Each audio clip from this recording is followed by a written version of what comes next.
de cargo del área de ventas. Esperamos encontrarlos a todos con sus respectivas familias bien de salud. Científica Andina es una compañía de capitales peruanos que tiene más de 26 años dedicadas a las áreas de instrumentación analítica y de diagnóstico clínico. Tenemos una amplia proyección en estos campos, debido a la dedicación, experiencia, capacitación constante y compromiso de nuestro personal. Nuestras marcas representadas son empresas de Estados Unidos, Europa, líderes a nivel mundial, tales como PerkinElmer, Milestone, Rudolph, Swan, Labtec, entre otros. Contamos un amplio portafolio de productos que les brindan soluciones para distintas necesidades analíticas y clínicas que pueden requerir para distintos rubros. En Científica Andina siempre estamos pensando en ustedes, nuestros clientes, y sobre todo en estos tiempos de cuarentena que nos corresponde pasar. En esta oportunidad tengo el agrado de darles la bienvenida a nuestro ciclo de charlas en línea al que hemos denominado Me quedo en casa con Científica Andina, el cual hemos preparado especialmente para ustedes y esperamos que este, como otros temas que trataremos durante este ciclo de charlas, sean de su completo interés. El día de hoy tenemos la presentación Fundamentos de Infrarrojo, a cargo de la químico Olga Rodríguez, quien es especialista de producto de la línea de cromatografía de gases del área de postventa, con más de 25 años de experiencia en instrumentación analítica, de los cuales 4 años está con nosotros en Científica Andina. Olga está encargada de las líneas del área orgánica en nuestra empresa como GC masas, infrarrojo, UV visible, análisis térmico y elemental, refractometría, polarimetría y otras líneas más. A continuación, les indicaré los lineamientos a tener en cuenta en la presentación. La presentación tendrá una duración de aproximadamente 40 minutos. Al finalizar, se realizará la absolución de consulta en los 20 minutos restantes. Se les solicita colocar su nombre y apellido, lo cual pueden hacer ingresando en la parte inferior a la opción Participantes en renombrar. Las consultas se enviarán por interno en el chat, el cual pueden encontrar en la parte inferior de su ventana de Zoom. Estas consultas se recepcionarán durante el desarrollo de la exposición. Se elegirán las consultas que tienen relación directa con el tema. Cualquier pregunta que involucre otro tema o que merezca una respuesta más amplia, se responderán vía email. A propósito de las consultas, les comento que contamos también con la presencia de los ingenieros César Caballero, nuestro gerente general, y Jan Navarro del área de servicio técnico, para el apoyo de la absolución de consultas que tengan relación con estas áreas. Al final se brindarán los datos de contacto de Olga para la absolución de nuevas consultas o las que hayan quedado pendientes por responder. Sin más preámbulos, cedo la palabra a Olga. Buenas noches. Mucho gusto de tenerlos en esta charla, en este webinar titulado Fundamentos de FTIR. Vamos a dar inicio.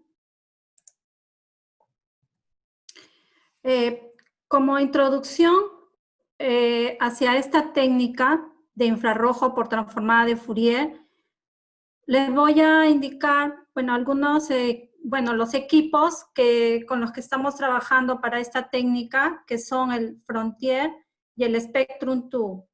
Estos equipos son los que tenemos actualmente, pero estos es como que la base, porque hay una serie de accesorios que se pueden acoplar a estos instrumentos, ¿no? Dependiendo de las aplicaciones que uno desee trabajar. Como objetivo de este webinar, vamos a ver fundamentos o principios teóricos, también parte del instrumento analítico y las aplicaciones donde se puede trabajar con esta técnica y algunas funciones y operaciones básicas, ¿no? Es un curso básico. Bueno. Para inicio vamos a definir, como esta es una técnica de espectroscopía, vamos a definir lo que es esto, ¿no? Esto, bueno, la espectroscopía es el estudio de la interacción que tiene la radiación electromagnética con la materia. Y, bueno, con absorción o emisión de energía radiante, lo cual tiene diferentes aplicaciones en diferentes campos químicos, físicos, de astronomía, entre otras disciplinas. Aquí podemos ver el principio de la espectroscopía como un haz de luz blanca atraviesa un prisma, que acá está representado el prisma, y esta luz difracta a estos diferentes colores, ¿no? Que es el rango visible, que nosotros somos capaces de ver el ojo humano. Bueno, este es en principio la técnica de espectroscopía. Bueno, vamos a estudiar la espectroscopía y para esto vamos a hacer mención al espectro electromagnético, como habíamos dicho, que es la interacción de la energía del espectro electromagnético con la materia. Y para definir esto, vamos a ver la diferente distribución energética que hay en el espectro electromagnético. Si bien nosotros nos vamos a enfocar en esta área, que es del infrarrojo, esta área forma parte de todo este rango de energías. Aquí tenemos de la frecuencia más baja hacia la más alta. Aquí tenemos las ondas largas. A medida que aumenta la energía, también las ondas, bueno, la onda disminuye. Acá tenemos las ondas cortas y aquí las ondas largas. Tenemos acá las ondas largas, que es para la radiofrecuencia. Aquí tenemos todo lo que son la radio, la televisión, tenemos ondas largas, más cortas, luego tenemos el rango de microondas y que estamos aquí tenemos, bueno, los hornos ya sea de casa o también para laboratorio, que ahora se están usando para lo que es preparación de muestras. Luego ya viene el rango infrarrojo. Aquí básicamente está dado por vibraciones moleculares que son causadas por la luz solar o también por una fuente de calor. Aquí tenemos a continuación el rango visible, que es toda esta gama de colores que está acá, desde el rojo hasta el morado. Y luego a continuación ya sigue el rango ultravioleta, que principalmente la fuente es solar. Luego ya tenemos los rayos X, que es capaz de penetrar cuerpos. Bueno, lo más conocido que es capaz de atravesar la piel, y es con lo que se obtienen los rayos X, las radiografías. Y luego ya vienen las de alta frecuencia, de mayor energía, que son los rayos gamma, que son capaces de atravesar la célula. Bueno, vamos a seguir con esto. Bueno, el espectro electromagnético, para esto vamos a tener ciertos parámetros que considerar. Uno de ellos es la frecuencia, que es el número de ciclos de onda que se atraviesa en un punto. Esta es la frecuencia que está dada por la velocidad de la luz entre la longitud de onda. Luego tenemos la longitud de onda, que está relacionado también con la frecuencia, que es la velocidad de la luz entre la frecuencia. Ahora, en este gráfico, ya más, para decirlo así, de esta manera más didáctico, podemos ver aquí la longitud de onda. Esta es una longitud de onda larga. A mayor longitud de onda hay menor frecuencia. Esa es la relación que existe entre la longitud de onda y la frecuencia. Y también menor velocidad. Y lo contrario, a menor longitud de onda, o sea, cuando hay una onda más corta, hay mayor frecuencia, mayor velocidad. Con esto nosotros vemos la ecuación, resumimos a la ecuación de la energía, que relaciona tanto la frecuencia como la longitud de onda. Aquí, bueno, un poco reforzando lo que vimos en la anterior diapositiva, al disminuir la longitud de onda, incrementa la energía. Entonces, bueno, nosotros acá tenemos este espectro electromagnético y estas ondas, ¿no? Acá tenemos las ondas cortas, donde hay mayor energía, donde están los rayos gamma.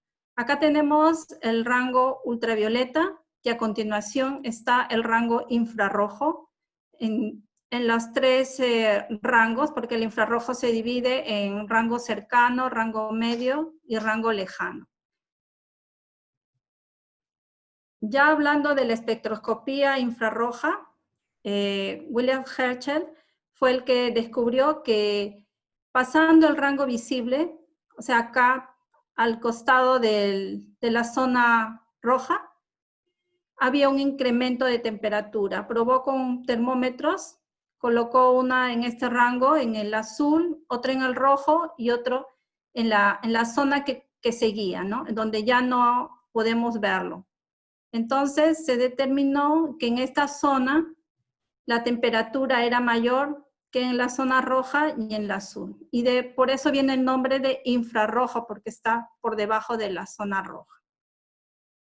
Ese es el fundamento y el principio de la técnica, ¿no? Aquí viene la energía, acá está el prisma, o sea, el haz de luz, refracta la luz. Acá tenemos el rango visible, el rango ultravioleta, y a continuación acá del color rojo está el infrarrojo.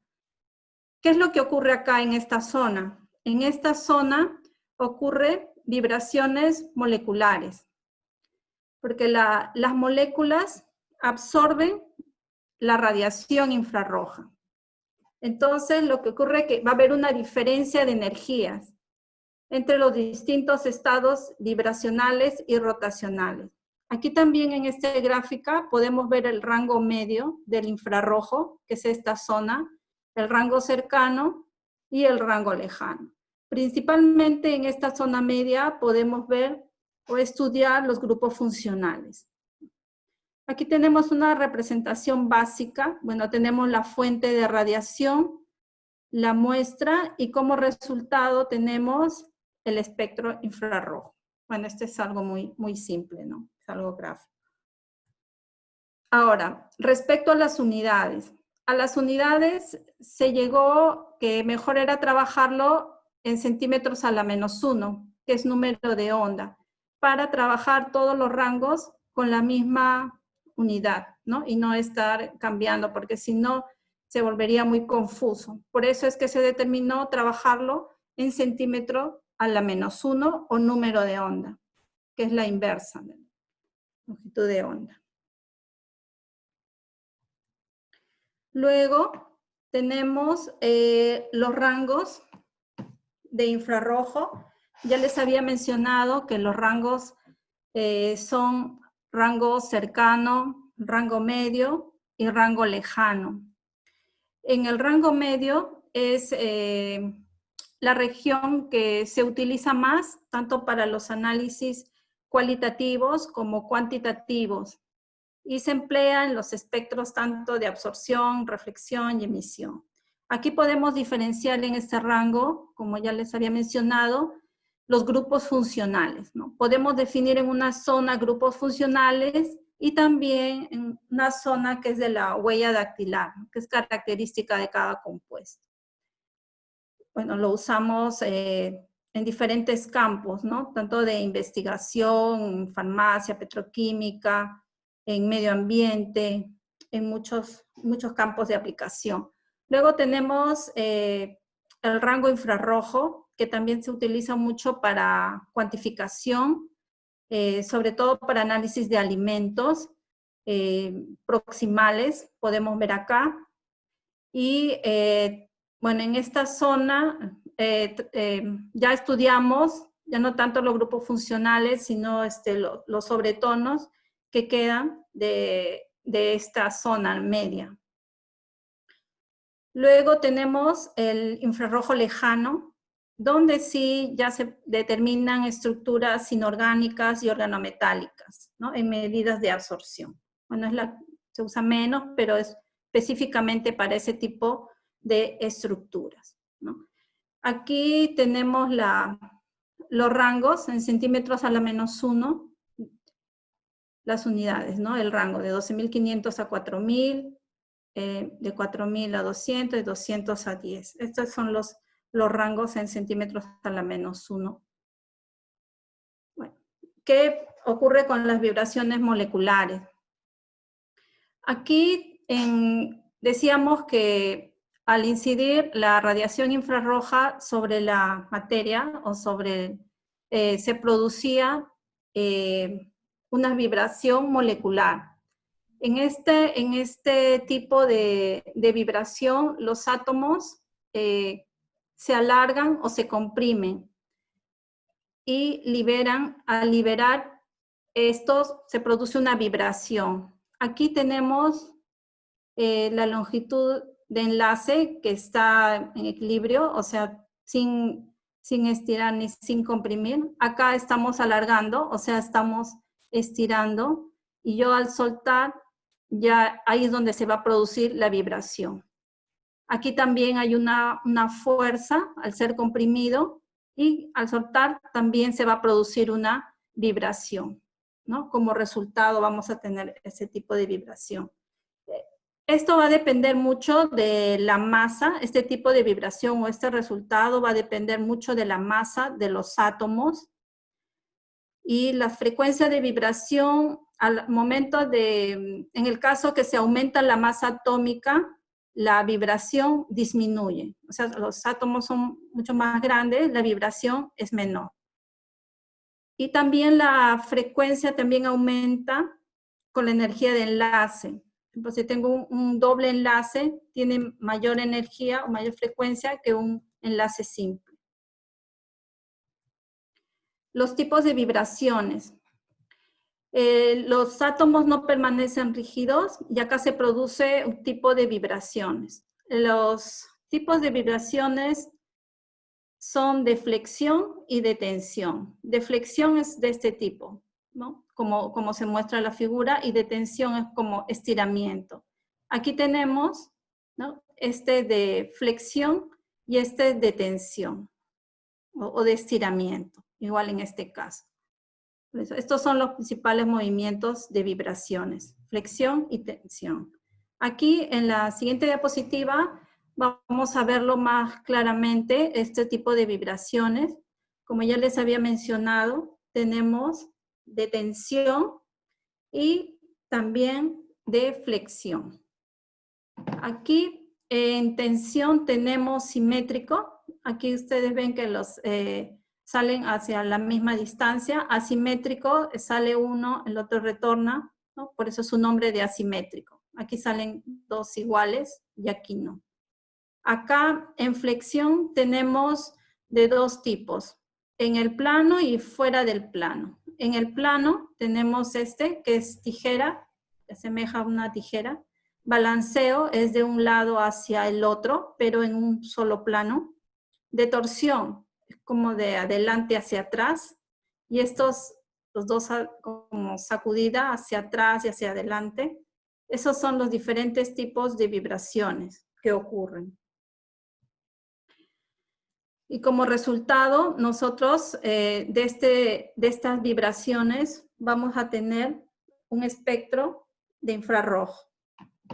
¿En qué consiste un espectro infrarrojo? Bueno, es una representación gráfica de la energía emitida. En este caso es la tramitancia en la longitud de onda o número de onda, que está representado acá en el eje X, que es centímetros a la menos 1. Entonces tenemos la longitud de onda a la que absorbe, o sea, nosotros podemos ver acá en qué número de onda absorbe, o hay una banda o un grupo funcional, y cuánto es su máxima absorción. O sea, acá en tramitancia, y podemos ver cuál es su máximo y en dónde, en qué número de onda es que está absorbiendo. Y esta es la intensidad y este es el número de onda. Este es dónde y este es cuánto. Acá tenemos un ejemplo de un alcohol, que es el 1-butanol. Acá tenemos el grupo H, acá hay un carbono hidrógeno también, y acá hay un carbono-oxígeno, ¿no? Esta es la representación de lo que es un espectro infrarrojo.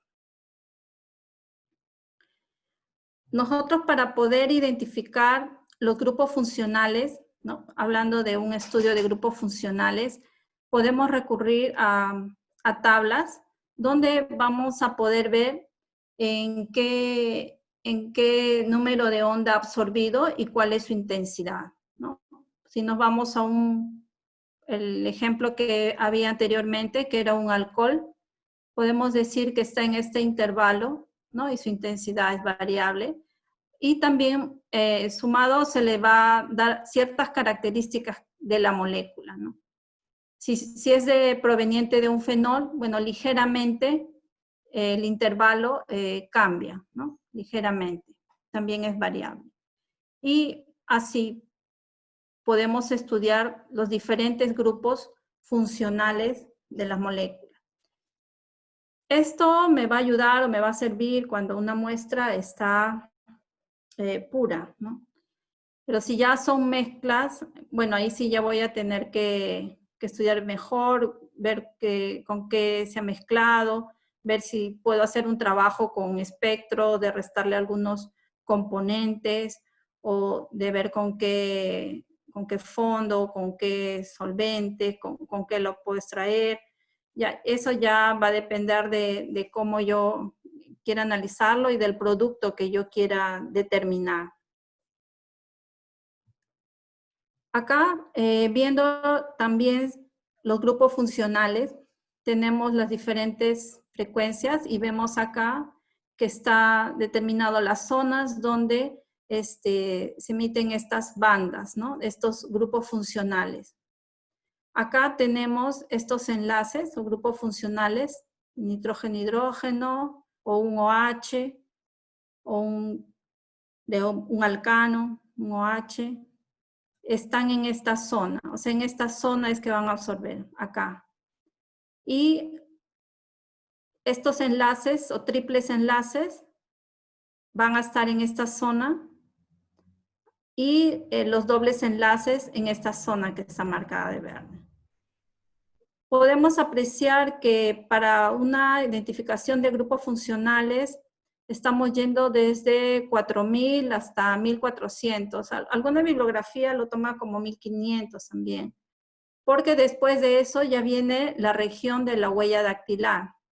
Se le llama así a la huella dactilar porque acá se presentan diferencias en las estructuras.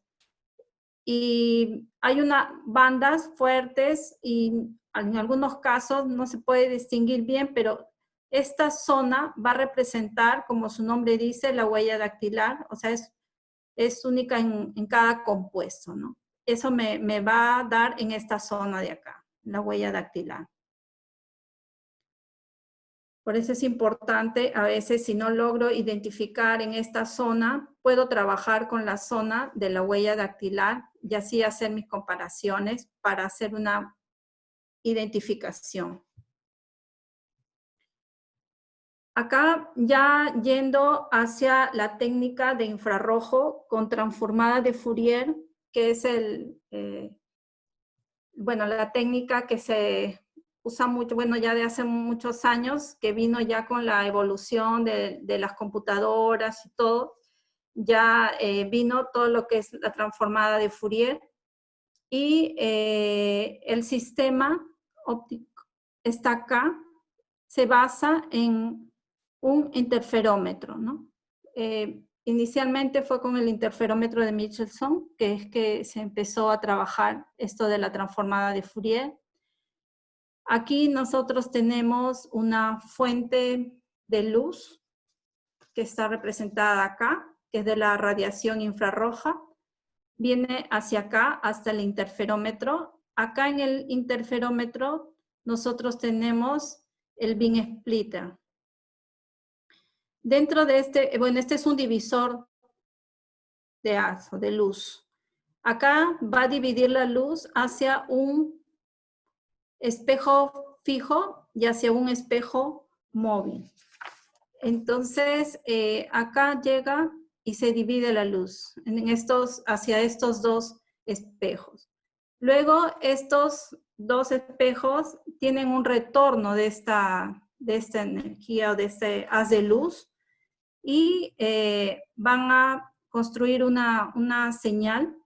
Ambos, el reflejo, o sea, el retorno que hay hacia el beam splitter, ambos haces se combinan y se va a producir una diferencia de la longitud óptica, lo cual va a depender de este espejo del móvil, porque este es el que está en constante movimiento.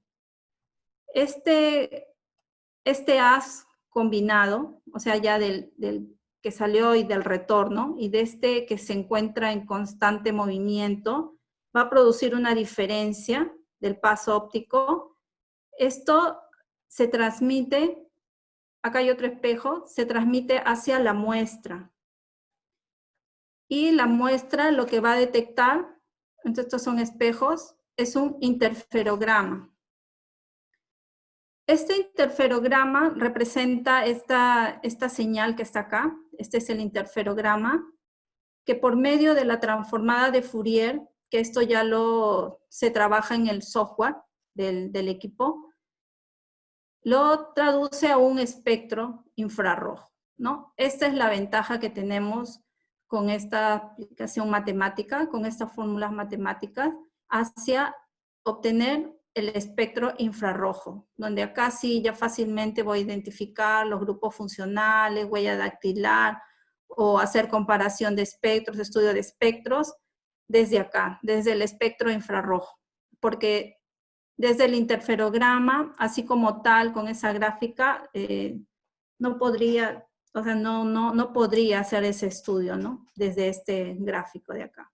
Bueno, esto es la parte del sistema. Acá tenemos el compartimiento de muestras. Acá tenemos unas ventanas de bromuro de potasio. Bueno, este es el interferómetro y el detector. Estos son los equipos infrarrojo, la parte por dentro. Aquí tenemos el Spectrum 2 y el Frontier, ¿no? Aquí tenemos el compartimento de muestras. Acá está el interferograma, el beam splitter. Acá viene el haz de luz, atraviesa la muestra y se va hacia el detector, ¿no? De igual manera acá. Patti, tenías... La palabra, sí, para todos la palabra clave es interferograma. Gracias, Patti. Continuando con el espectrómetro con transformada de Fourier, aquí una gráfica también del beam splitter, o el divisor de luz. Bueno, acá viene, a ver, vamos a esperar que... Acá la energía se divide hacia el espejo móvil y hacia el espejo fijo, retorna y eso va hacia el detector. Aquí también, en ese de acá, y aquí se presentan diferencias, ¿no? Entre cada uno de ellos. Eso me va a dar lugar a este gráfico de acá, que son diferentes señales. Esto, ya si lo pongo en un plano, esta representación que ya está por separado de las diferentes radiaciones que emite la fuente del espectrómetro, ¿no?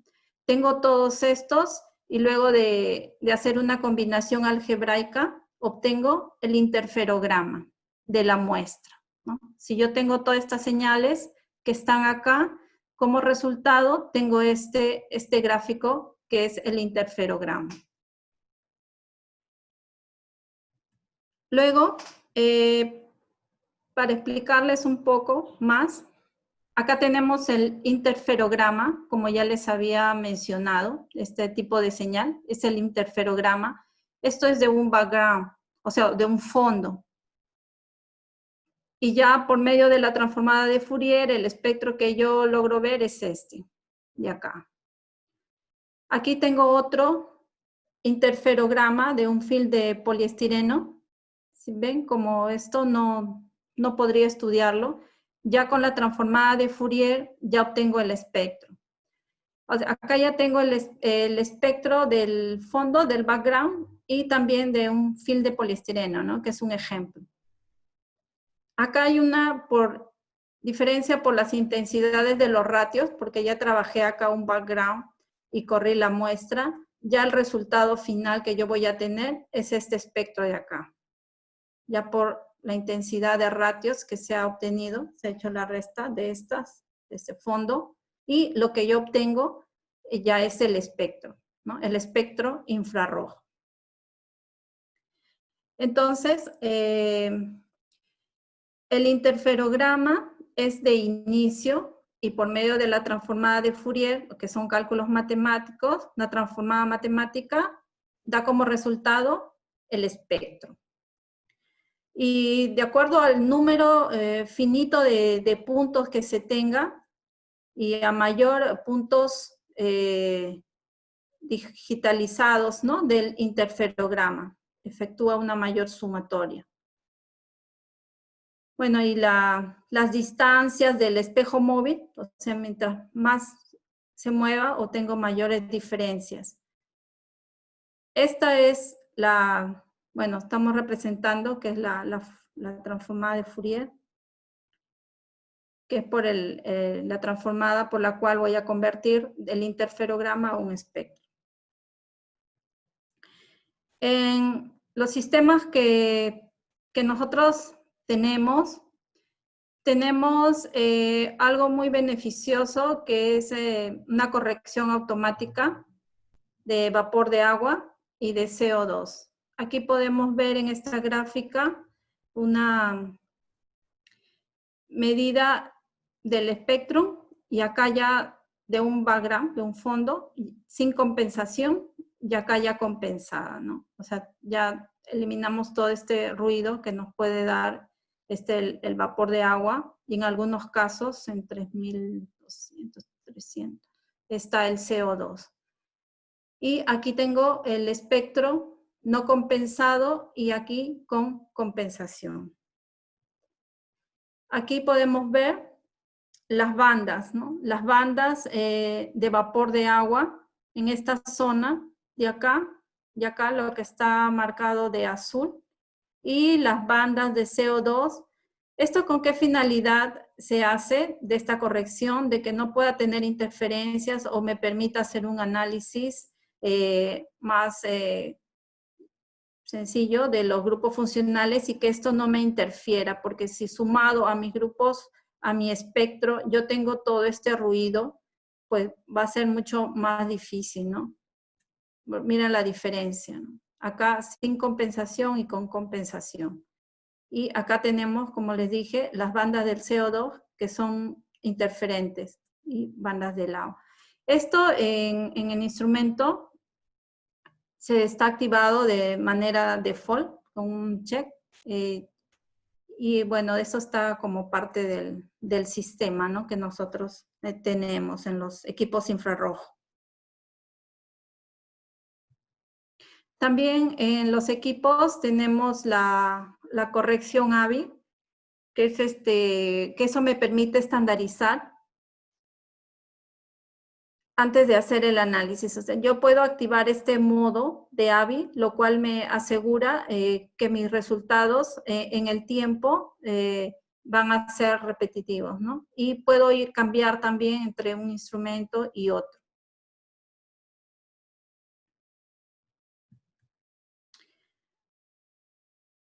Aquí, Bueno, Pati. sí, Olita, gracias. Ahorita tenemos un mensaje importante para ustedes. Pueden ver aquí a varios de nosotros en pantalla, saludando para la celebración del año pasado por nuestros 25 años como empresa. Ya les dijimos al principio de la charla acerca de nuestra misión como empresa, pero en esta oportunidad quisiéramos que también conozcan algunas de las personas que se encuentran detrás de cada llamada y de cada visita para desempeñar alguno de nuestros diversos servicios postventa.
Vamos a continuar después de esta presentación de la compañía.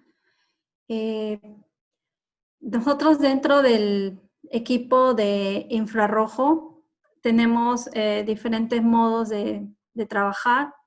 Uno de ellos es el de transmisión, así como el equipo viene sin ningún accesorio instalado. Nosotros podemos trabajar en el modo transmisión utilizando,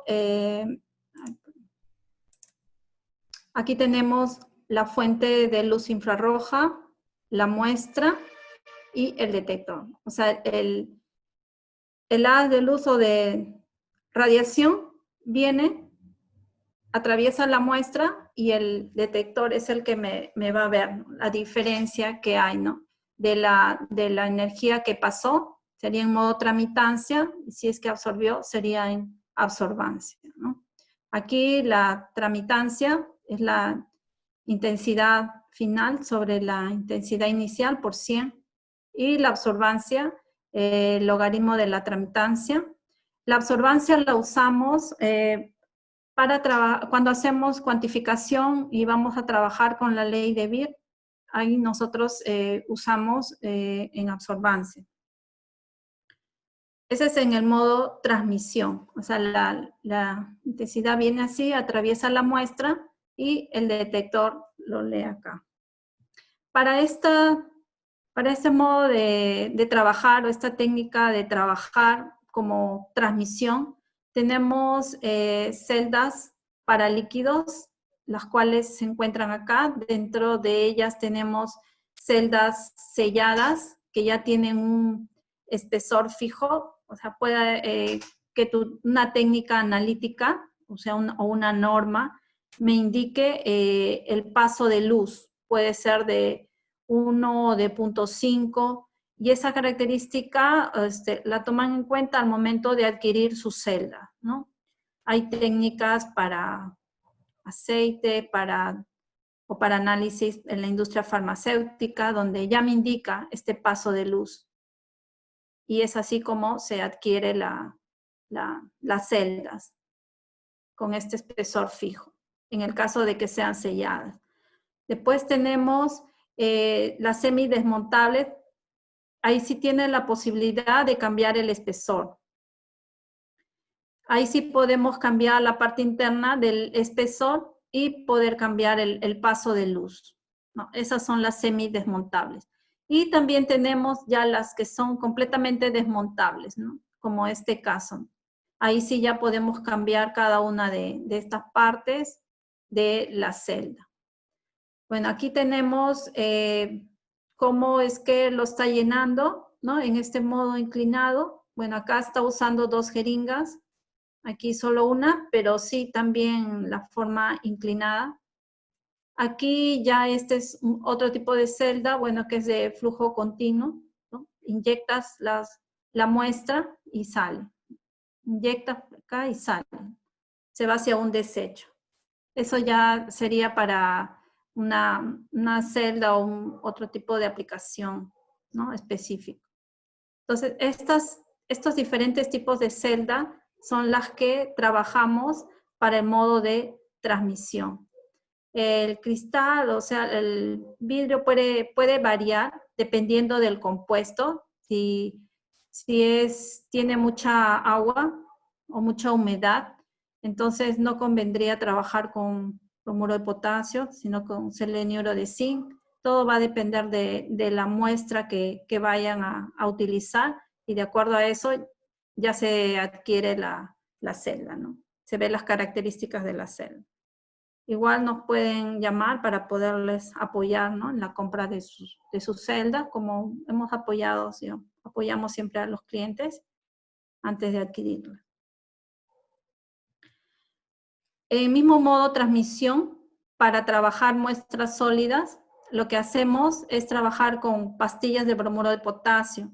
Aquí hacemos una mezcla de la muestra con bromuro de potasio. ¿Por qué usamos el bromuro de potasio? Porque es transparente en la región infrarrojo hasta 350 centímetros a la -1. O sea, hasta ese rango nosotros no va a dar ninguna señal, no me va a dar ninguna banda en el espectro, el bromuro de potasio. Por eso es que se usa mucho para hacer estas pastillas, porque lo que leeríamos en el equipo solo correspondería a la muestra, ¿no? Se hace una mezcla con el bromuro de potasio y luego se lleva una prensa. Acá se somete a presión y se obtiene estas pastillas. Después tenemos accesorios ya para colocar estas pastillas y hacer las lecturas en el instrumento. Luego tenemos otra técnica que es el UATR o refractancia total atenuada. Bueno, este es un accesorio de refracción interna, es este. Bueno, este es en un modelo del Frontier, es el UATR, el accesorio. Acá el beneficio que tengo es que me simplifica mucho el trabajo con las muestras, porque acá ya no voy a preparar la muestra, porque en modo transmisión, bueno, en caso de sólidos, tengo que preparar la pastilla, ¿no? Tener mi prensa, hacer mi mezcla con bromuro de potasio o a veces también con Nujol, que es un aceite mineral también, que también se usa con algunos compuestos, y o en líquidos también prepararla, colocarla y tener mucho cuidado con las celdas de líquidos, que no se vayan a hidratar, o sea, mucho cuidado, que no se vayan a rayar, muchísimos cuidados con ese tipo de celdas, mientras que con el UATR yo coloco la muestra directamente acá. Si es un líquido, lo coloco acá y hago la lectura. Y si es un sólido también, hay una prensa que la voy a mostrar más adelante, y el cual voy a someter a una presión para sólidos y con eso voy a hacer la lectura de mi muestra. Como les indicaba, esto me sirve para sólidos, polvos, pastas. Es una técnica no destructiva y con mucho beneficio. Lo que sí, si la intensidad del compuesto que yo deseo determinar es muy baja, esta técnica de repente no me serviría, ¿no? Tendría que evaluar la intensidad del compuesto que yo deseo determinar. Esto sobre todo es para compuestos con intensidades fuertes, ¿no? Por infrarrojo.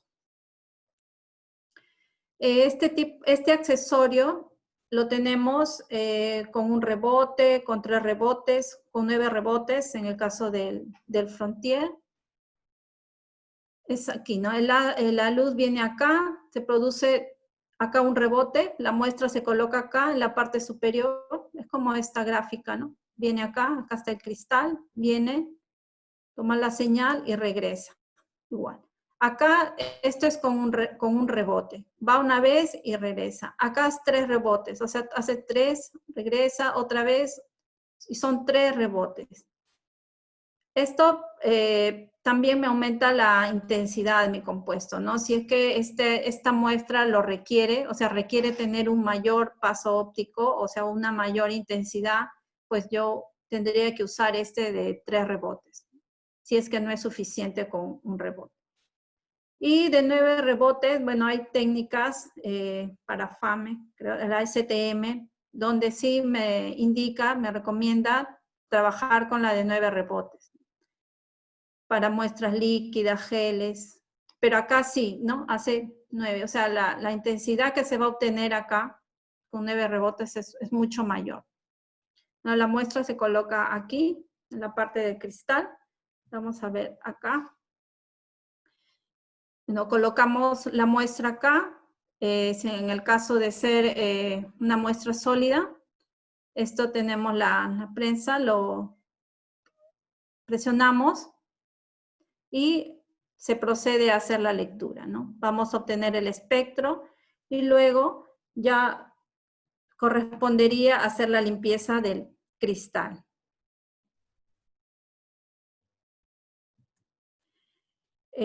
Acá les indicaba que para muestras sólidas tenemos la prensa y un control, ¿no? De la presión. Aquí yo voy a ver, bueno, siempre tiene que estar en verde y hasta qué valor yo voy a ejercer presión. Es importante, bueno, tener en cuenta este dato y no darle demasiado, ¿no? Si yo ya le doy mucha presión, bueno, esto ya no es verde, sino es rojo, ya es una alerta porque puedo llegar a romper el cristal. También hay que tener en cuenta que este dato es constante, ¿no? Si quiero tener valores repetitivos, ¿no? Tomarlo en cuenta, tomar en cuenta este valor como una propiedad. Luego tenemos, aquí hay un ejemplo de el que es rojo, es con una alta presión, o sea, si también no llegué a presionar lo suficiente, la intensidad es baja, ¿no? Como en este caso del espectro que es azul, comparado con el espectro que está de color rojo. Respecto al software, tenemos el software que es el Spectrum 10, es el software que controla tanto el instrumento y también puedo tener todos los procesos de los espectros y muchas ventajas, pues es muy amigable. Bueno, acá tengo un ejemplo nada más de comparación, ¿no? Acá he corrido dos espectros. Bueno, aquí en este caso uno ya lo tengo guardado en una biblioteca y hago la comparación, una carpeta lo puedo tener o como espectro único o como un grupo de espectros y yo comparo, ya sea con esa carpeta o con ese espectro y veo su correlación, qué tan cercano está a mi patrón, a mi estándar, ¿no? Al que yo estoy tomando como referencia y me da el valor de correlación. Esto se usa mucho para evaluar materias primas, lo utilizan mucho en la industria, ya sea alimentos, farmacéuticas. Utilizan mucho esta técnica de comparación. Otra opción que tenemos también es la búsqueda de bibliotecas, ¿no? Yo corro mi espectro y luego hago una búsqueda en la biblioteca y ver a qué compuesto es que me da un mayor porcentaje de aproximación. Estas son las bibliotecas que vienen ahí en el equipo y bueno, en este caso me dio ¿no? Un 86%. Bueno, por default vienen unas bibliotecas, pero si queremos adquirir, hay bibliotecas específicas dependiendo de lo que yo quiera determinar o evaluar. Y eso ya tendrían que adquirirlo, ¿no? Como algo específico. Ya son bibliotecas comerciales. También el software o la técnica me permite trabajar con cuantificación, como es el caso de trabajar con ley de Beer, puedo trabajar curvas de calibración.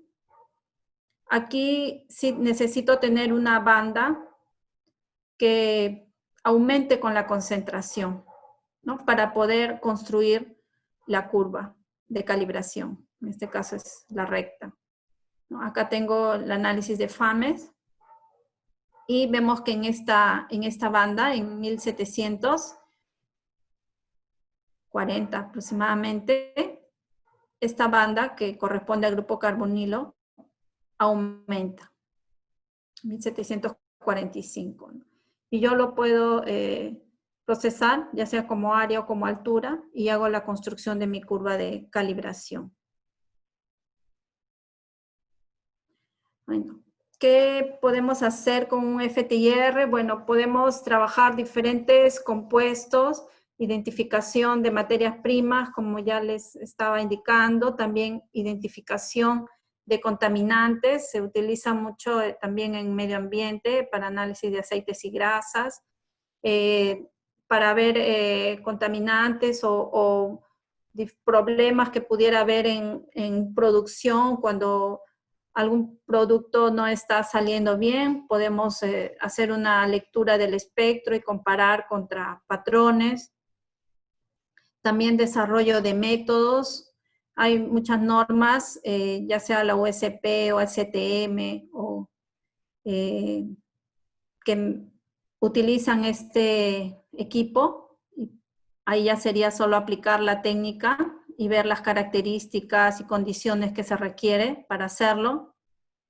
Y bueno, como investigación para trabajo de materiales, o sea, hay muchísimo campo de aplicación para esta técnica. Nosotros también tenemos paquetes, PerkinElmer tiene paquetes de aplicaciones. Como les decía, para medio ambiente, para análisis de aceites y grasas en agua, ya tenemos paquetes ya que ya vienen elaborados para solamente trabajarlos, ¿no? Con esta norma, la STM D7066. Bueno, aquí también me da opciones a cambios de solvente y guías de preparación de muestra y procedimientos de preparación y de trabajo en el equipo. También para lubricantes, también para estas normas de biodiesel, tanto la europea como la ASTM para benceno, ya son métodos que vienen precalibrados, aunque siempre es necesario calibrarlo in situ, en el laboratorio. Bueno, viene con los accesorios que requiere la técnica y también los detalles de operación. La Touch es una aplicación que es un software adicional que ya es específico. En este también trae un Touch que es específico para el método, ¿no? De acuerdo al método me va guiando paso a paso cómo trabajarlo.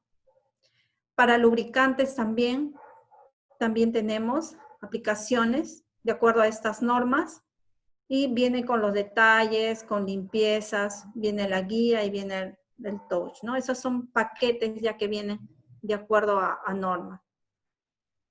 Estos son los touch para aceites en agua, lubricantes. Aquí ya es solo seleccionar y empezar a trabajar. Aquí, por ejemplo, ya en el touch, para el análisis de aceites y grasas, es así como se va trabajando y aquí me va indicando que limpie la cubeta, o sea, exactamente me va diciendo qué es lo que tengo que hacer, ¿no? Paso a paso. Como colocar la celda con la cubeta y presionar para seguir. Y así me va dando paso a paso toda la secuencia de análisis. Y me viene también los procedimientos de operación y de análisis también. Pati. Sí, la palabra clave es interferograma. La palabra clave es interferograma. Gracias. Gracias, Pati. Bueno, también para mencionarles que los equipos, como ya les había dicho, ese es el equipo base, pero tiene una serie de accesorios de acuerdo a las aplicaciones y requerimientos que necesiten, ¿no? Tanto de los UATRs o los de ATRs para celdas planas, diferentes accesorios. Y igual en el equipo, en el Spectrum 2, ¿no? Tiene diferentes aplicaciones, también hay celdas para gases. Aquí, como les decía, así como está acá, es en el modo transmisión, ¿no? El haz de luz viene acá, acá está la celda, atraviesa la muestra y va hacia el detector. Esto viene para el análisis de aceites y grasas, ¿no? Ya viene la cubeta, el soporte y todo lo que se requiere para el análisis. Bueno, eso sería todo. Muchas gracias. Sí, gracias, Olga. Hay algunas consultas que nos han realizado. Igual se deja en mención que ahí están los datos de Olga para cualquier otra consulta adicional que tenga. Sí, Olga, ahí viene una consulta de Ofelia. Indica, ¿el background es el blanco? Sí, el background es el fondo, se le llama también fondo en español, que es lo inicial que tú vas a hacer con tu equipo, ¿no? Sin hacer el fondo, no vas a poder iniciar tu trabajo porque ahí te elimina todo el ruido que pudiera haber, ¿no? En el sistema, en el ambiente, en todo, ¿no? Es el fondo o background. Olga, quisiera añadir algo. Sí. La forma que tiene el background es una forma, le llaman gaussiana, es la forma, si buscan, van a ver, la forma del cuerpo, la radiación del cuerpo negro. ¿Qué quiere decir? Que la fuente de radiación infrarroja, digamos, en ambos extremos del rango, por ejemplo, el equipo que ha presentado Olga trabaja de 8.300 centímetros a menos 1 a 350 centímetros a menos 1. Entonces, la energía es baja en ambos extremos y maximiza alrededor más o menos de los 2000, es el máximo que alcanza la energía. Entonces, cuando ven el background, lo que ven es una forma como si fuera una campana.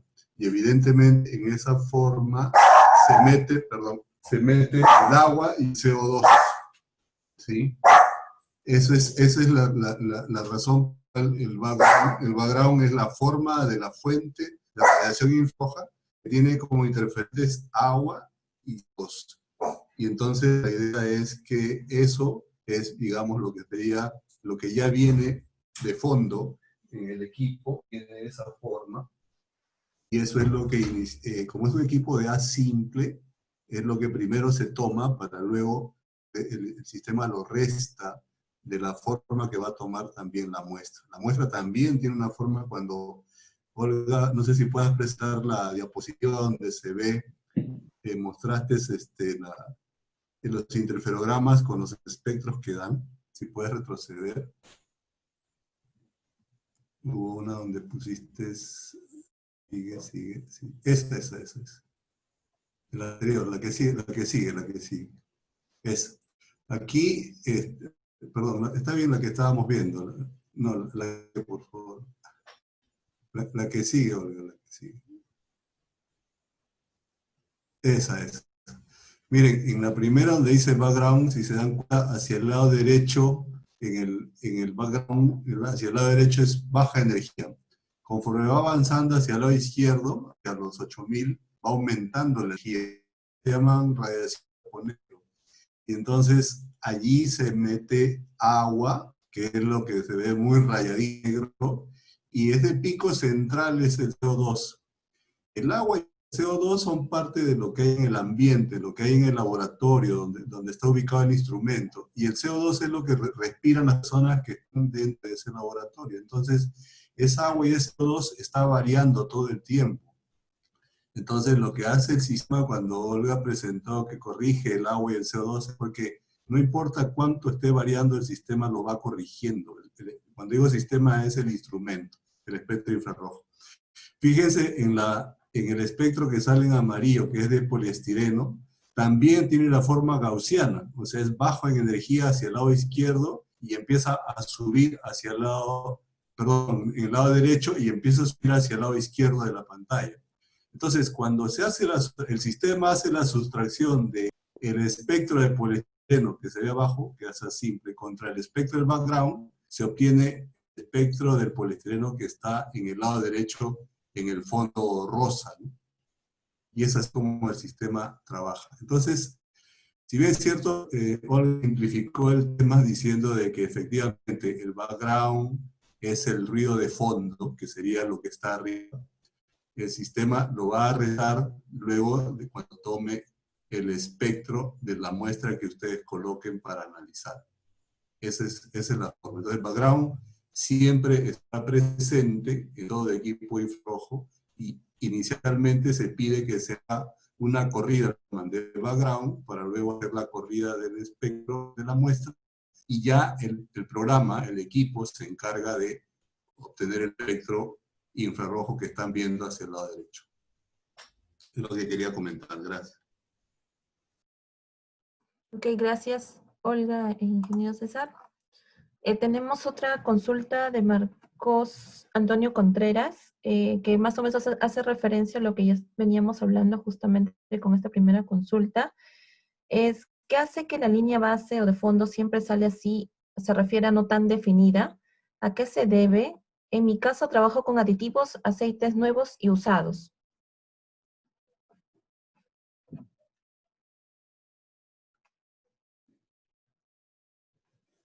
Sí.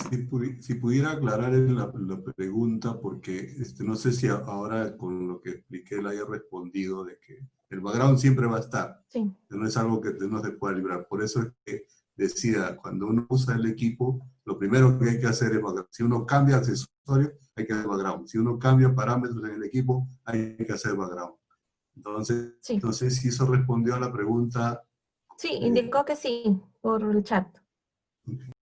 Sí, ok, gracias. Una siguiente consulta de Marcos también. Yo puedo tener, dice que él puede tener cerca un infrarrojo con un SP óptico, o sea, en el misma área, ya que son diferentes técnicas, ¿no? Una molecular y otra atómica. Bueno, yo considero que no. ¿Por qué? Porque el infrarrojo requiere una área, primero, que esté libre de humedad.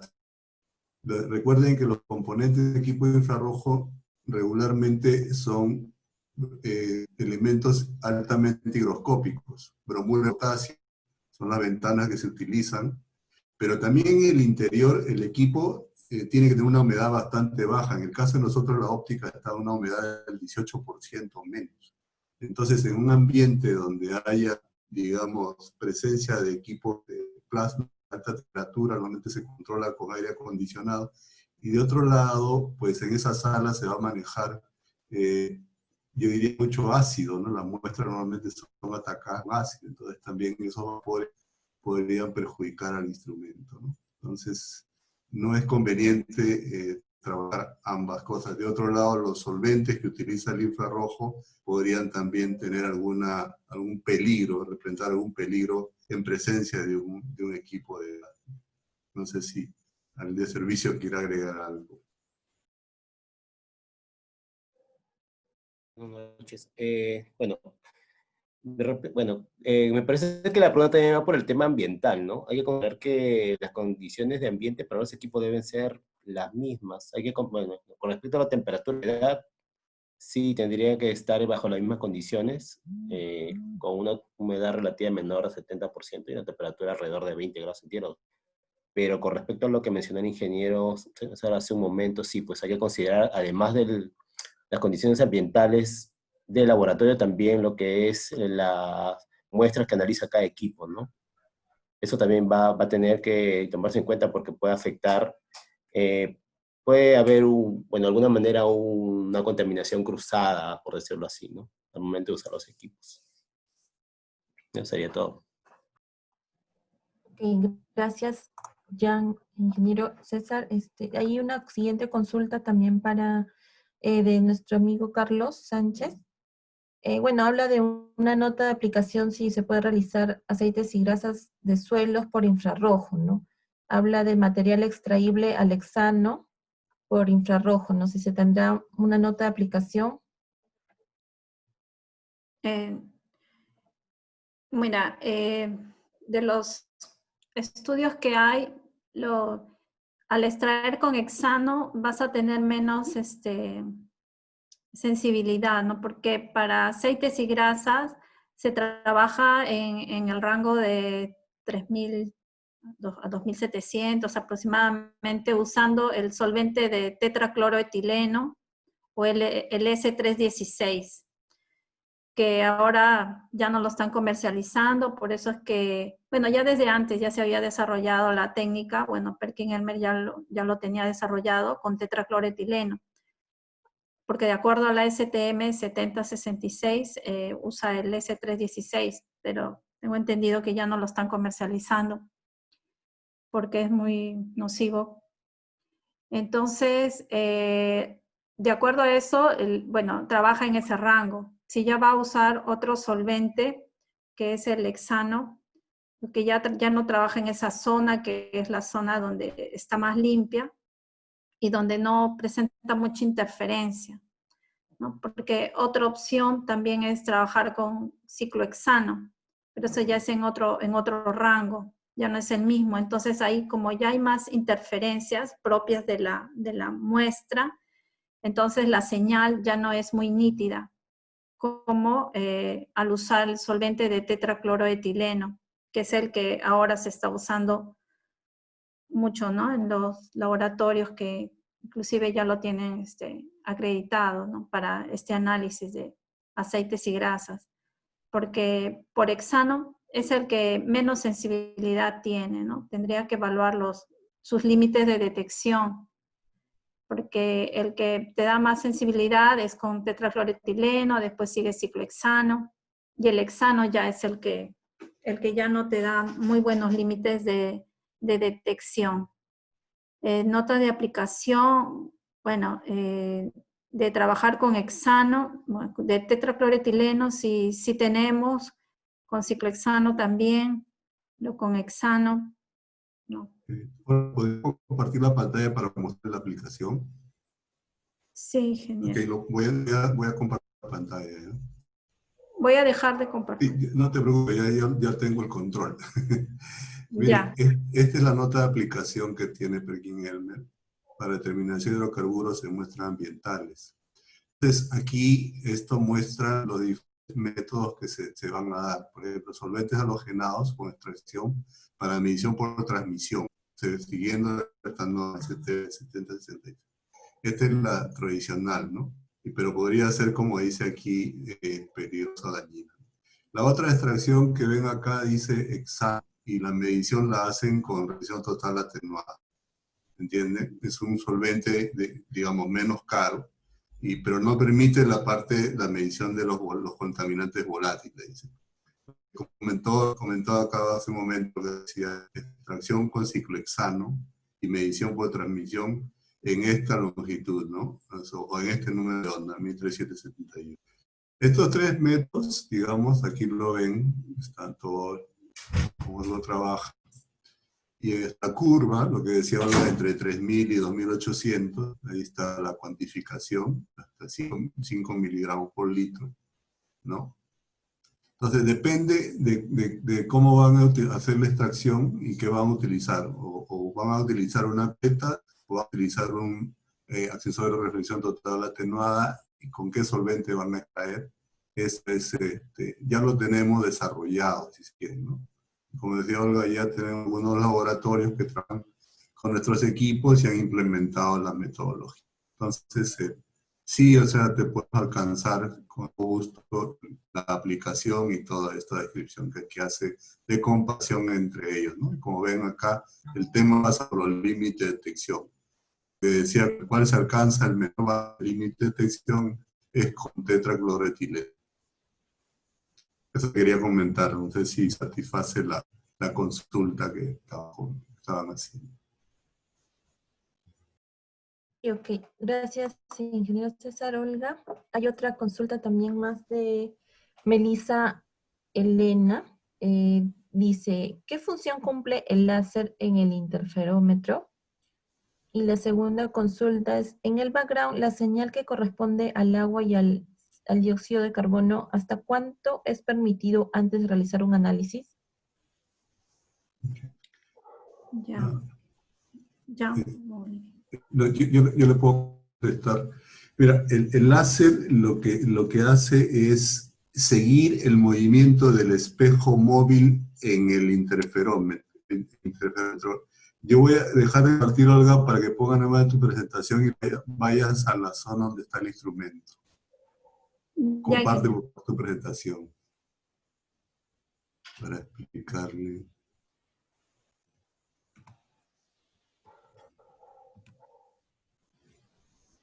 Ok, donde mostraste el instrumento, donde está el interferómetro de Michelson.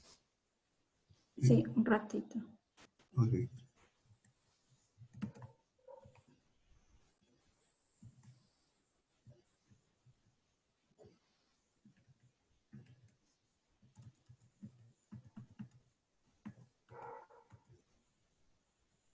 Aquí.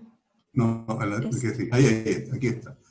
Miren, el láser termina justamente, digamos, mide el tiempo que demora este espejo en moverse. O sea, cuánto se mueve.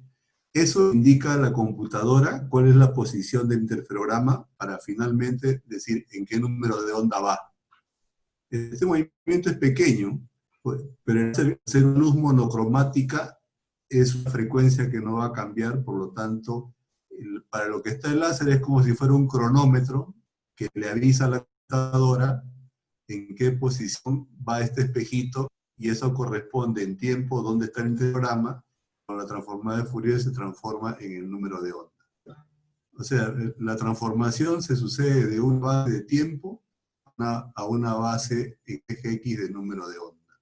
Entonces el láser solamente sirve para seguir a este espejo, y al ser monocromática no va a cambiar, por lo tanto pues, la precisión de esa posición lleva no sé cuánto, como 10 decimales, es súper exacto el tema. Contestando la pregunta, la siguiente diapositiva, por favor, Olga. La siguiente, que era donde estaba la humedad y el CO2. La siguiente, la corrección. La corrección. Miren, la idea es esta. La humedad que ven arriba en rojo al lado izquierdo y derecho después del pico central, eso viene a ser el agua. Y lo que está al centro, un pico largo, ese es el CO2, ¿no? Entonces, pero recuerden, ese es agua y CO2 del ambiente, no es agua y CO2 de la muestra. Entonces, la idea, ¿cuánto debería ser? Debería ser lo menos posible, porque eso sería algo que se va a presentar en la muestra, y cuando hagas una comparación contra otra muestra que hayas corrido, por esa variación del agua y CO2, puede que no haya buena coincidencia, ¿no? Entonces, la ventaja que trae el equipo de Perkin-Elmer al poder corregir la presencia del agua y el CO2 en todo momento, hace que, digamos, pueda tener mejor coincidencia cuando uno compara un espectro con otro, o pueda ser más fidedigna la búsqueda frente a una biblioteca. Si tuvieras el agua y el CO2 presente en tu muestra, como se ve en la figura del lado derecho, donde hay presencia de agua, esa presencia de agua, que puede ser en un momento en que está el verano, hiciste tu corrida de muestra en verano, donde por decir así es muy húmedo, y luego lo haces en el invierno, donde hay menos humedad, o al revés. Entonces, esa diferencia, siendo la misma muestra que posiblemente estés comparando, que no se tenga la coincidencia que se espera, y haya problema del equipo de la muestra, y puede ser sencillamente la presencia del agua y el CO2. Entonces, es una gran ventaja el hecho de poder eliminar, si se quiere, el agua presente en el ambiente, no eliminándolo del ambiente, eliminándolo del espectro que uno está registrando con el instrumento. Entonces, uno va a poder tener una mejor corrección cuando uno haga comparaciones, o cuando uno quiera buscar en una biblioteca, digamos, que uno pueda tener almacenada, ¿no? Eso es lo que quería comentar. Y espero que haya respondido a su pregunta, y si no, me lo puede comentar también. Ok, sí, muchas gracias. Sí, dando las gracias también, Melissa. La siguiente consulta es de Marcos. Indica si hay bibliotecas para un equipo Spectrum 65 y en qué precio más o menos está, en qué precios más o menos oscilaría. Ya no sé si... Las bibliotecas son universales, o sea, realmente no depende del instrumento. Las bibliotecas pueden ser para cualquier espectro teniendo cualquier instrumento infrarrojo. Ahora, lo que sí hay que distinguir, que hay bibliotecas hechas por transmisión, o sea que la luz pasó a través de la muestra, y hay bibliotecas hechas por ATR, por reflexión total atenuada.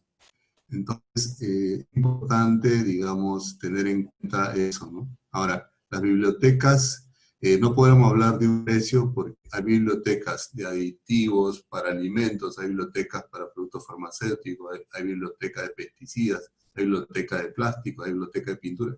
Hay una cantidad de bibliotecas tremenda y que cada biblioteca contiene una cantidad también de espectros que entonces tendríamos que especificar qué biblioteca es la que necesita para ver, digamos, y cuántos espectros trae la biblioteca, si se echa por transmisión, por reflexión, y también, digamos, ahí podríamos evaluar un costo. Eso era responder a la pregunta de la biblioteca. No sé si había otra pregunta también ahí. Pati. De bibliotecas, no, más bien de aplicación, justamente a Carlos Sánchez indicar que la aplicación de aceites y grasas en suelos por infrarrojo, justo ya se mencionó antes, igual te estaremos mandando la información también para que tengas la aplicación. Acá consultan acerca del equipo del modelo Spectrum 100, si por default ya hace la corrección AVI, o en todo caso, ¿cómo podría verificarse? Ah, sí. Ya está la aplicación, siempre no la tenga activada. Sí, buenas noches. Bueno, va a depender del modelo que tenga de Frontier o de Spectrum 100. Lo que pueden hacer simplemente es ver en el software Spectrum, hay una opción que dice dentro de la configuración paso de luz o BIMPAD, y dentro de esto hay una opción que es rueda de filtros. Ahí van a poder ver si es que tienen un filtro que dice metano, entonces van a poder hacer AVI. Perdón, no me refiero al AVI, te refieres a compensación de humedad y de CO2. Ok. De AVI. No, pero, bueno, también también sí. corrección Todos los AVI. modelos tienen la compensación de CO2 y humedad. Están habilitados por defecto, pero también se pueden desactivar, ¿no? Y van a ver lo que tienen aquí en la presentación que está ahora en pantalla. Sí, probablemente, disculpa, lo tengan desactivado, porque hay que activarlo. Si en una opción le llaman opciones avanzadas, se activa se llama el ABC, pero ABC con B de vaca, de atmospheric, ¿no? Vapor, ¿no? Compensation se llama. Entonces habría que activar esa opción y con esa opción vas a poder corregir, ¿no? Corregir lo que es la gestión automática del vapor de agua y del CO2. Sí, ahí lo escribió a ti en el chat. Si no lo puedes hacer, me avisas para apoyarte en ese aspecto. Ok, muchas gracias. Otra consulta de Saúl Paye. ¿Puedo analizar una muestra de grasas lubricantes en el Spectrum 2 con celda de transmisión?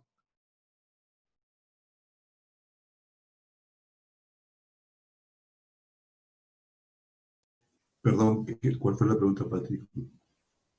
Sí, dice, ¿se puede analizar una muestra de grasa lubricante en el Spectrum 2 con celda de transmisión?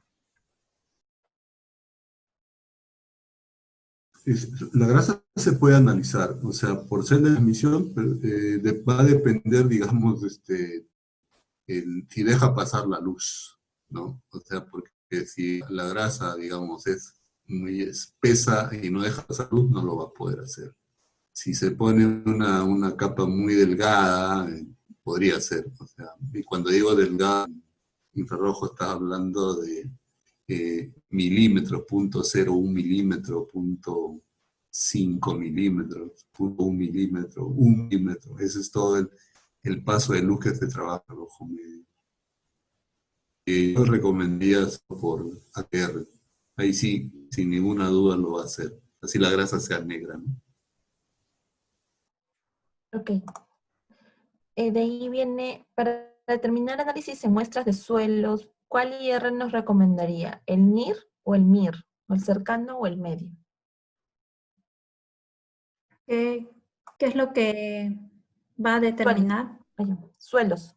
Análisis en suelos, dice, pero no ha indicado qué es lo que va a ¿Qué determinar. parámetro? No ha indicado.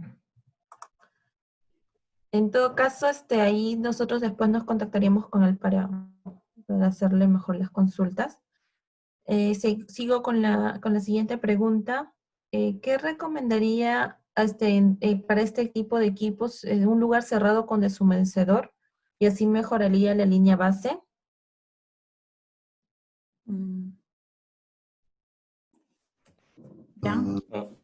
Sí, bueno, el uso del deshumedecer, claro, va a ayudar a bajar la humedad, porque recuerden que para estos equipos la humedad tiene que ser controlada por la óptica, porque la óptica es higroscópica.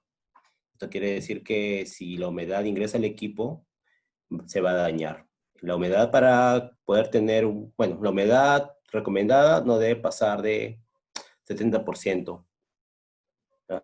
70% de humedad relativa es la humedad máxima para el ambiente. Claro, un deshumedecedor va a ayudar, pero también va a depender de, bueno, de cada cuánto tiempo evacúen el agua que tiene, que se va a ir acumulando ahí. Va a ayudar, sí, va a ayudar más que en la línea base, en el ruido del fondo, ¿no? Como el que estamos viendo ahí en la presentación. Pero también va a depender de qué tanta humedad y qué tan húmedo sea el ambiente donde está el equipo. Lo ideal es que el ambiente sea controlado y se use un aire acondicionado, un sistema que controle la humedad y la temperatura también. Solamente quería añadir, no sé si la pregunta es que tu línea base no es horizontal y es una base que empieza inclinada, como empieza en 45 o al revés, se va hacia 45, de centro se va cayendo podría ser otra opción.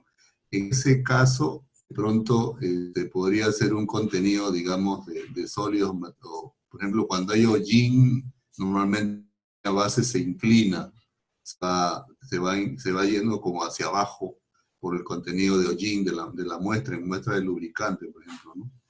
Y en el caso de otra cosa, si la línea base no empieza en 100, sino en abajo, como en 70, en 60, o así, de repente tenga un problema con el índice de refracción del material que está usando, si usa ATR, porque debería empezar en 100, no en 98 por ahí, pero si empieza a 80, 70, de repente tiene que cambiar el ATR por ya no es el libro de 100, sino de pronto el tamaño, ¿no? Quizás sea eso, ¿no? Dar alguna explicación a lo que comenta como problema en la línea base. Ok, gracias. En Yesenia Batallones, que también tiene una consulta, ¿el background se corrige de manera automática con el sistema? Sí, o sea, la idea es que siempre, como decía, si uno saca un accesorio, por ejemplo, está haciendo transmisión, voy a poner un ATR, y pones los parámetros, por ejemplo, tantos batidos de tal longitud de onda, tal longitud de onda, tiene que hacer un background. Si por OB cambias algún parámetro, cambias el rango, dices, ya no voy a hacer 4 repeticiones, voy a hacer 8 repeticiones, tienes que hacer background. Haces el accesorio y pone otro, tienes que hacer otro background. Y una vez que haces background, luego empiezas a correr ya las muestras. Siempre es así. El background, como dices, el equipo solito, no es que lo corrija, sino simplemente lo toma para luego decir rápidamente restarlo de las muestras que continúan. Ok, gracias. A ver, otra consulta también que hay es, para aceites y grasas, ¿qué límites de detección se pueden obtener? Así, le mostramos ahí que el más bajo lo tenía con tetracloreno, ¿no? Creo que vieron .1. Y de eso quería mencionar porque también están las secas de agua, donde el límite es menor, ¿no? Entonces, lo que, bueno, hemos trabajado para bajar el límite de detección es usar una celda de 5 centímetros para poder disminuir, para aumentar el paso de luz y poder disminuir el límite de detección y poder llegar a los límites que pide la SECA, que es de 0.5. Y bueno, y por lo tanto tendríamos que estar en un límite por debajo del límite que te menciona la SECA. Pero sí lo hemos conseguido utilizando los equipos de nosotros. Hemos logrado llegar a límites inferiores a los de las secas de aguas, con tetracloretileno. Ok, gracias, Olga. Jesús Panti tiene otra consulta. En el análisis con ATR posterior a la limpieza, ¿cuál sería el problema o factores que impidan pasar la prueba de background? Es decir, el equipo emite la advertencia de background fallido.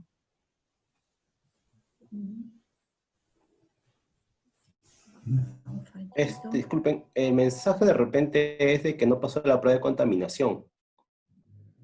Bueno, por lo que estoy leyendo debe ser porque, bueno, si dice que el background fallido es porque simplemente no hizo el background y ahí quizás sea un problema que cuando se hizo la limpieza con el accesorio se movió un poco y la placa perdió contacto, si es que es background fallido.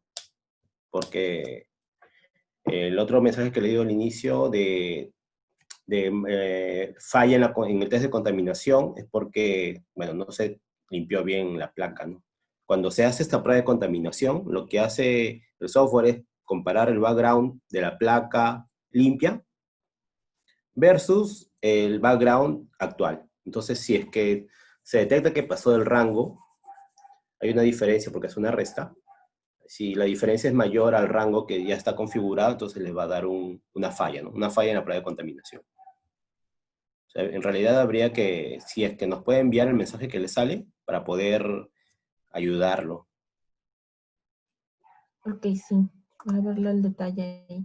Ya, pues, Sí, gracias ya. un pedido, por favor. Si en caso de que por ahí cuando tengan alguna aplicación y tengan problemas con el equipo, con el software, siempre por favor envíenos una foto, una imagen del error, porque eso nos ayuda a nosotros bastante para poder ayudarlos también ustedes a resolver el problema, ¿no? Nos da más indicios. Eso sería lo que ustedes deberían tener en cuenta siempre. Cuando tengan un problema con el equipo y haya un mensaje de error, envíenos una foto de eso. Eso nos ayuda bastante. Ahora sí, disculpa, Pati. Sí, no te preocupes. Gracias por el mensaje también. Yesenia Alvarado también nos dice, ¿qué tipo de celda es el adecuado para realizar análisis de aceites dieléctricos para determinar inhibidores? Yesenia, si nos podrías dar más alcance de tu técnica o bajo qué norma estás trabajando. Sí, en todo caso, Yesenia, ya tienes los datos de Olga que salieron al Sí, final. Yesenia, sí. Sí, ya, ok. Sí los tengo, Yesenia Alvarado, y para consultarle exactamente qué es lo que necesita analizar. O sea, para determinar inhibidores, dice. Sí. Sería cuál sería los límites. Tendría que revisar. Sí, está bien. Ok, te respondemos luego entonces. Marcos Antonio Contreras pregunta que normalmente lava sus líneas con hexano, grado HPLC, pero él consulta si es necesario que sea grado HPLC o puede usar hexano industrial para disminuir sus costos, ¿no?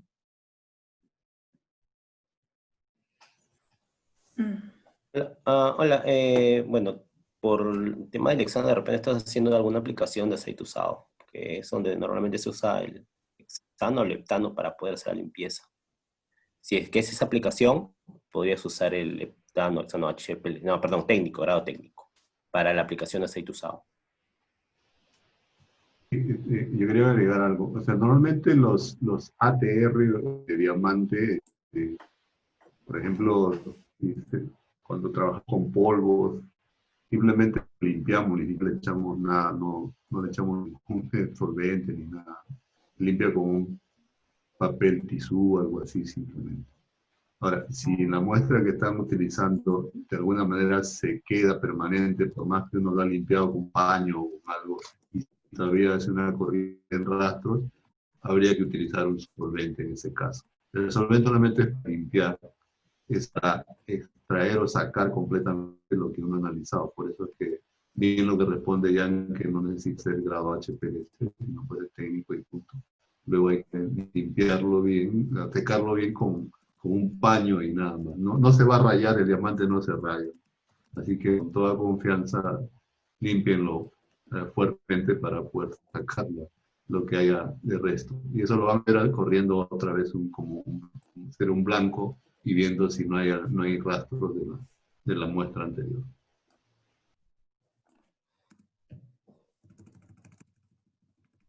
Ok, gracias.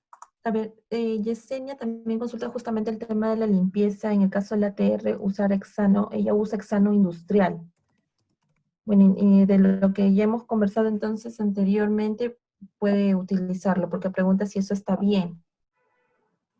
De ahí, Nancy pregunta, ¿cómo se realiza la verificación de los infrarrojos y la optimización?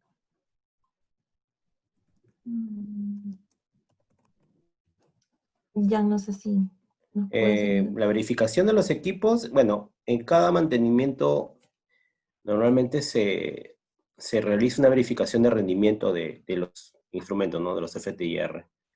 Hay un procedimiento que es un test de performance, dentro de los cuales vemos los parámetros de, bueno, del láser, de la fuente, la relación señal a ruido, y por último, una verificación del equipo usando un filtro de poliestireno certificado, ¿no? Para verificar con esto de que el equipo, bueno, el FTIR va a encontrar los picos que dice el certificado, ¿no? Dentro del rango definido. O sea, esa es la verificación de rendimiento que hacemos. ¿Había algo más en la pregunta? Me parece Sí, calibración. la optimización, verificación y optimización. La optimización. Bueno, ahí eso sí, no sabría cómo responderle. Esa parte de la optimización, no sé si el ingeniero se podría ayudarme con eso. Olga, ¿puedes pasar la siguiente diapositiva que tenía? Ok. No, está bien, está bien. Miren, lo que comentó Ian, esa ruedita que ven allí, ¿sí? Los equipos, la mayoría que hemos metido tienen esta rueda en la cual obtienen dos, aquí son espacios que otros están vacíos. En uno de los espacios, digamos, tenemos un film de poliestireno certificado. En otro espacio tenemos un vidrio que le llaman NG11, un vidrio shot estandarizado. Y en otro tenemos una celda conteniendo el gas metano. Ustedes diariamente le pueden pedir, si tienen esta opción que se llama, para nosotros, aparte del AVI también tenemos el APB, se llama, que viene de la verificación del funcionamiento automático. Ustedes pueden hacerlo todos los días, pueden verificar su instrumento para ver si está bien en las posiciones del film de poliestireno, y en la mitad del equipo también cumple con las características para el cual fue diseñado. Entonces, la idea aquí, a diferencia quizás de los anteriores trabajos que hemos visto de optimización de absorción atómica, utilizando la flama, manejando los gases, aquí no, aquí lo que hay que hacer es sencillamente el equipo va a trabajar, por decirlo así, siempre va a trabajar bien, y lo único que ustedes pueden hacer es verificar esos parámetros, o tres en este caso, es verificar la abscisa, el poliestireno de forma automática, y las posiciones de las bandas están donde deben estar del poliestireno. Verifica si en la ordenada, con el filtro de vidrio shot, si están en las posiciones también de energía, si la energía está correcta. Y también el tercer parámetro que verifica es el nivel de ruido, si el nivel de ruido es el adecuado según las especificaciones de per equipment. Entonces, los instrumentos que nosotros tenemos, sería interesante que consulten si contienen el accesorio AP. El AP, que significa, como le digo, viene de la palabra en inglés de Automatic Performance Validation.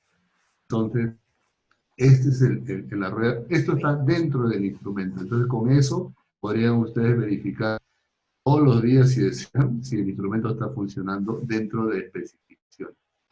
Ahora, cuando uno quiere optimizar una corrida espectral, digamos, uno tiene que decir, ¿qué rango me interesa trabajar? ¿Cómo voy a prepararla? Vamos a hacer otra presentación donde hablemos ya cómo hacer para poder trabajar un método de infrarrojo, ¿no? Porque normalmente el rango es nuestro 8350, pero no sea necesario trabajar en ese rango. Cuando trabajar, digamos, con una resolución de 0.5, de 4, de 2, eso también lo vamos a comentar. ¿Qué compuestos son los que nos llevarían a tener una mejor resolución, cambiando la resolución del instrumento y tener un mejor espectro? La idea es tener el espectro más fino, digamos, las bien definidas, digamos, la altura de transmisión bastante grande como para que podamos ver menor ruido. Todos esos parámetros tenemos que analizar. ¿Cómo podríamos conseguirlo dependiendo de varias cosas? Accesorios que utilicemos, la preparación de la muestra, el rango que utilizamos, la resolución que vamos a destinar, a cuánto podemos llegar, cuánto tenemos en cantidad del producto. Eso lo podríamos ver en otro seminario que de pronto no nos va a alcanzar el tiempo para explicarlo todo. Sí, ok. Sí, estar atentos a los siguientes webinars que vamos a estar lanzando, por favor. Saúl Paye también nos consulta qué parámetros debo considerar para poder comparar dos resultados de una misma muestra analizado en dos laboratorios diferentes. Por ejemplo, matriz de hidrocarburos, aceites lubricantes usados.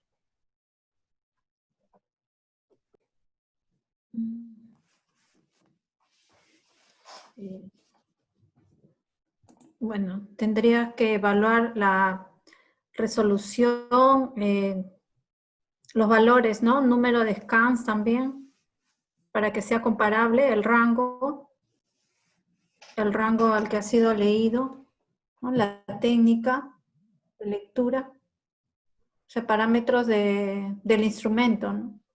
Para poder comparar ambos resultados, ¿no? De un laboratorio y de otro.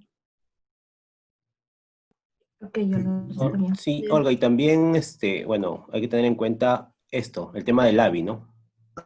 El AVI nos va a ayudar a poder tener esta, de alguna manera, no sé, homologación, vamos a decir, sí, estandarización, exacto, en la lectura de los equipos, ¿no? Sí. Yo quería agregar algo, miren, en la figura que están mostrando en estos momentos, lo que están viendo parte superior del lado derecho, es la misma muestra corrida varias veces en el mismo instrumento y digamos, una tras otra. Así es como se ve en detalle un espectro. Van a ver que en cualquier instrumento que encuentren de cualquier marca no coincide exactamente cada uno de los espectros corridos. Esto es visto al detalle, ¿no? O sea, si uno lo superpone, lo ven en grande, es decir, de 0 a 100 y en todo el rango de longitud de onda, posiblemente sí se vea que casi coincide, ¿no? Pero si amplificamos la señal, vamos a ver cómo se está viendo la gráfica superior, que se ven 4 corridas de la misma muestra simultáneamente, o sea, una tras otra, y van a ver que hay diferencias en las posiciones de la banda. Eso es que Bergin ha pretendido cuando crea este producto que se llama AVI, que no es otra cosa que ha puesto metano en una celita de metano, con la cual lo que pretende es, vamos a mostrar en una próxima las bandas del metano, que es un gas, son muy finas, en un rango muy pequeño pueden tener 5 o 6 bandas, en un rango en 10 centímetros, a la -1, en ese rango podemos tener 3 o 4 bandas de metano. Por lo tanto, en lugar, digamos, de comparar las posiciones frente a un film de poliestireno, una película de poliestireno cuyas bandas son anchas en comparación a las bandas que provoca un gas, lo que hace Bergin-Elmer es corrige esa posición utilizando ese gas. Y por tanto, cuando uno hace un espectro infrarrojo, digamos, que hay corrección en el instrumento con este accesorio que se llama, vean, el espectro que está debajo ahora en la gráfica del lado derecho, es corriendo varios espectros y prácticamente coinciden los espectros. Entonces, en esas condiciones, podría recién ser comparable dos equipos corridos en diferentes lugares. Una muestra, evidentemente, los mismos parámetros que han mencionado, o sea, el mismo rango, la misma cantidad de repeticiones o acumulaciones, ¿no? Oídos, misma resolución, ¿ok? Pero lo que requieren es que el instrumento mismo pueda repetir como están viendo en la parte baja, del lado derecho, en los espectros en lado. Solo lo podemos conseguir, digamos, y bueno, ahí donde lamentablemente para nuestros competidores, solo Bergin tiene esta patente de este procedimiento de utilizar gas metano ¿no? Para poder de esa manera corregir la posición exacta del espectro y poder hacer repetitivo, digamos, la corrida de un espectro a otro, y de esta manera, AVI significa instrumento virtual absoluto. Con esto quiere transmitir el mensaje Berg-Elmer de que haces una corrida usando AVI en la China y haces una corrida de un espectro aquí en Perú, ambas corridas van a ser iguales, siempre y cuando hayas utilizado esta tecnología. Entonces, ahí podríamos hablar de comparaciones. Ahora, evidentemente, ya cuando hablamos de temas de el método específico de, por ejemplo, dijeron lubricantes, habría que ver qué metodología han utilizado, porque normalmente si es la metodología que es con el lubricante de referencia, si la referencia es la misma, es decir, si el lubricante que utilizaron para establecer la referencia es la misma, ¿no? Entonces ya habría que entrar un poco más en detalle acerca del análisis mismo que están haciendo. Bueno, eso quería decir, agregar. Gracias. Ok, gracias. Bueno, hasta aquí vamos a llegar porque ya nos hemos pasado un poquito de la hora.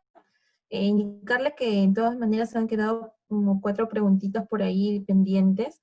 Nosotros vamos a estar dando charlas también sobre cuidados del infrarrojo y también metodologías. Entonces, por favor, esténse atentos a las nuevas programaciones que vamos a tener en los webinars y agradecerles de verdad a todos por su atención esta noche. No sé